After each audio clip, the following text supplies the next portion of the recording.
What federal agents uncovered in Chicago isn't just a drug stash. It's a sprawling cartel network operating in plain sight. For months, ICE, DEA, and FBI tracked shipments and surveillance footage that revealed ordinary warehouses hiding billions in narcotics. Early morning raids exposed 4.3 tons of fentanyl, cocaine, and other drugs, along with weapons and cash.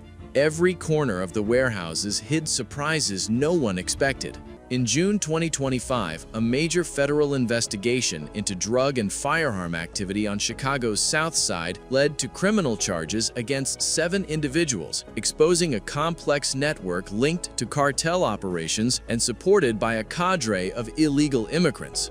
A grand jury in the U.S. District Court in Chicago returned a superseding indictment accusing the 7 defendants of participating in a coordinated conspiracy that relied on armed security to shield large-scale drug trafficking in the Englewood neighborhood. Massive enforcement operations targeting known gangs, drug dealers, and criminal networks to get them the hell off the street, maybe get them out of the country. Under the protection of heavily armed personnel, the defendants allegedly sold vast quantities of marijuana while storing drugs, firearms, and cash in nearby homes. The operation functioned with the efficiency and discipline characteristic of organized crime networks, employing a mix of local operatives and undocumented workers to maintain the flow of narcotics and enforce security. During the investigation, authorities seized approximately 2,000 pounds of marijuana, 81 firearms, including 5 assault-style rifles, roughly $425,000 in cash, and jewelry valued at $300,000. The suspects are currently facing drug distribution charges and illegally possessing firearms in connection with drug trafficking. In addition to the federal indictments, 15 individuals have been charged in state court, showing the breadth of the criminal network and the depth of its local and cross-state operations. The indictment is part of Operation Take Back America. This nationwide initiative marshals the full resources of the Department of Justice, the Organized Crime Drug Enforcement Task Forces, and Project Safe Neighborhoods to dismantle violent criminal networks. For the cartel-linked illegal migrant cells operating in Chicago, the crackdown was only beginning, and federal agents would soon deliver an even larger, record-shattering blow. The operation began before dawn. Unmarked SUVs rolled silently through Chicago's South Side, engines low, radios off, as federal agents from the DEA, FBI, and ICE Homeland Security investigations converged on a nondescript warehouse district near Pilsen. What appeared to be an ordinary industrial block was in reality a major hub for narcotics trafficking, part of a network stretching from the southern border into the Midwest. By midday, authorities had seized more than 4 tons of narcotics, including fentanyl, enough to dose the entire population of Chicago multiple times over, lethally. Months of investigation had mapped the route north. Analysts traced shipments moving through Texas and Arizona, transported in freight trucks registered to shell companies in Little Village and Cicero. Clusters of overdoses and suspicious mail triggered surveillance, which revealed a sophisticated logistics network. Cash pickups, warehouse leases, encrypted communications, and cross-border wire transfers all moved with precision. When agents struck at 4:17 that morning, the operation was surgical. Inside the first warehouse, pallets wrapped in tarpaulin concealed converted living quarters housing 12 people, most of them migrants from Central America and southern Mexico. Many carried no criminal records. Their papers were held by supervisors who paid them in cash. Some believed they were handling legitimate shipments, while others had been warned to remain silent under threat of deportation.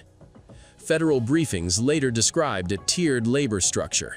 Undocumented workers moved goods, bilingual coordinators managed leases and payroll, and regional distributors oversaw encrypted communications and cash flow. The network had built-in redundancy, alternate addresses, rotating drivers, and backup accountants. By noon, raids had expanded to suburban Cook County and Joliet, uncovering 43 firearms, nearly $3 million in cash, and ledgers tracing payment routes to El Paso and Nogales.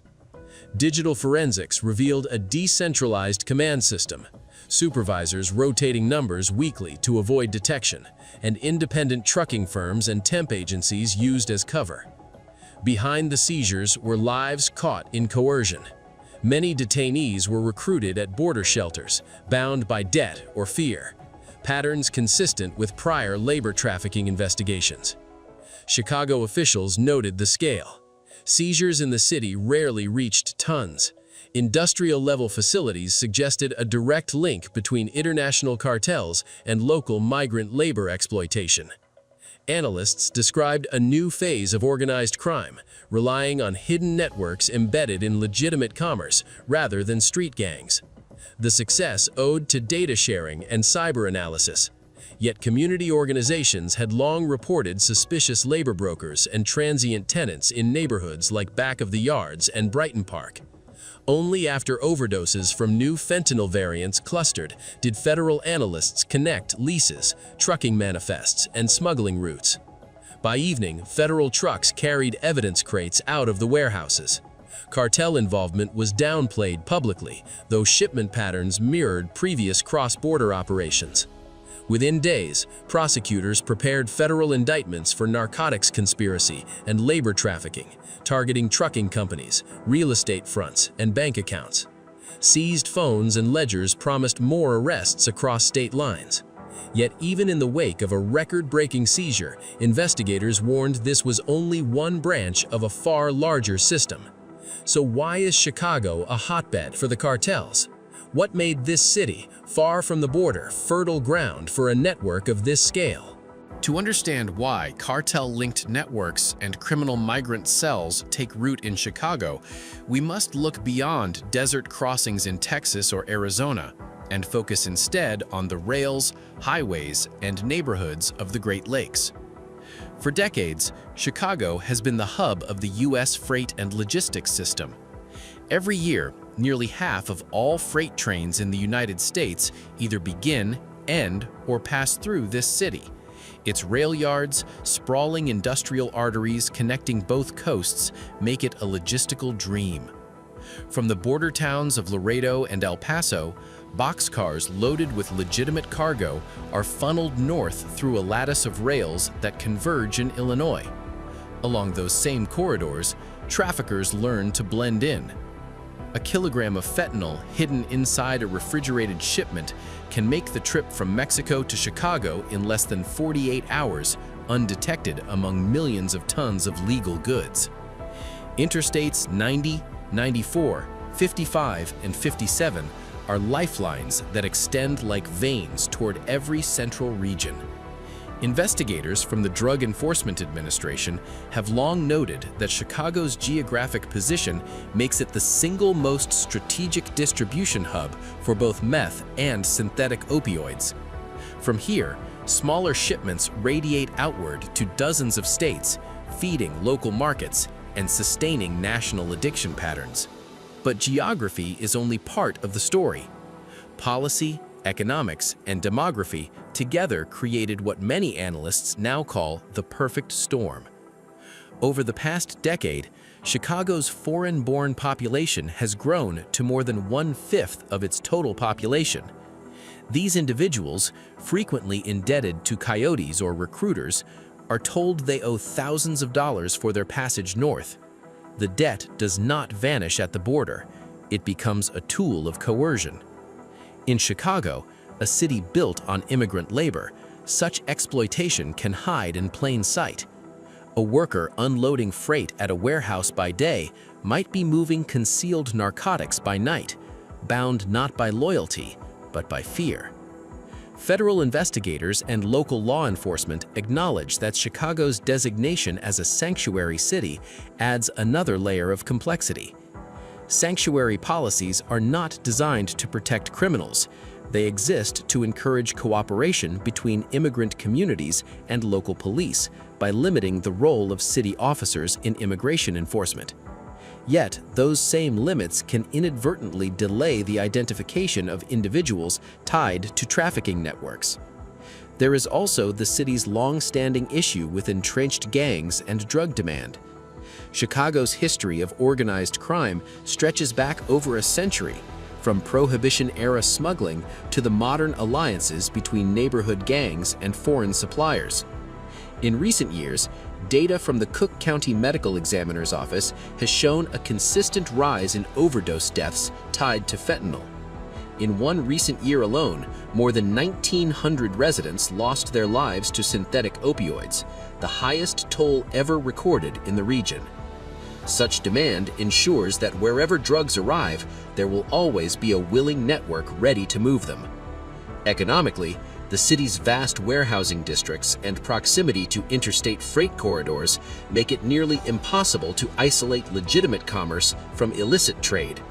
A single container yard might process tens of thousands of trailers each week. Even with advanced scanning and inspection systems, federal agents are forced to rely on intelligence-driven targeting, identifying suspicious shipments based on patterns rather than physical searches. Traffickers thrive in those margins. The urban layout itself aids concealment. Chicago's south and west sides, with dense housing stock and long-neglected industrial zones, have been repeatedly identified in federal investigations as ideal for stash houses, properties where narcotics are temporarily stored before redistribution. These are not cinematic hideouts, but ordinary apartments, garages, or storefronts rented under false names. According to former Homeland Security investigators, some operations cycle through dozens of locations in a single year to stay ahead of surveillance. Then there is the question of community invisibility. Chicago's immigrant enclaves, Little Village, Pilsen, and Belmont-Cragen, are vibrant, hard-working neighborhoods. They are also labyrinthine in their social networks and often wary of outside interference. Within these communities, smugglers can operate beneath the radar, using legitimate businesses as facades. Cash-only remittance stores, used car lots, and courier services sometimes double as informal transfer points, where coded language and small parcels mask the movement of money and narcotics.